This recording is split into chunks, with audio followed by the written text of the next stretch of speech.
Tænk på det bedste ved... Cool, det lyder da helt vildt sejt. Okay. Det her, det er sjovt.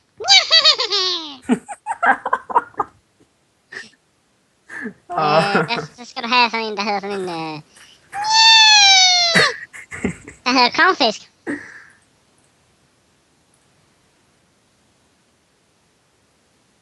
Du ved stadigvæk ikke, hvad jeg taler om.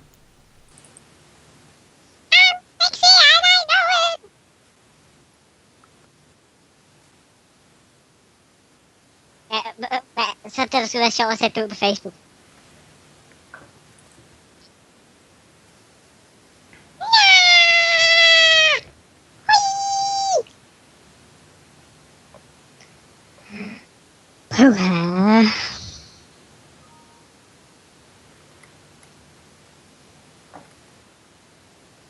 Luke, jeg er din far. Og jeg troede lige, det var det der mig, så jeg...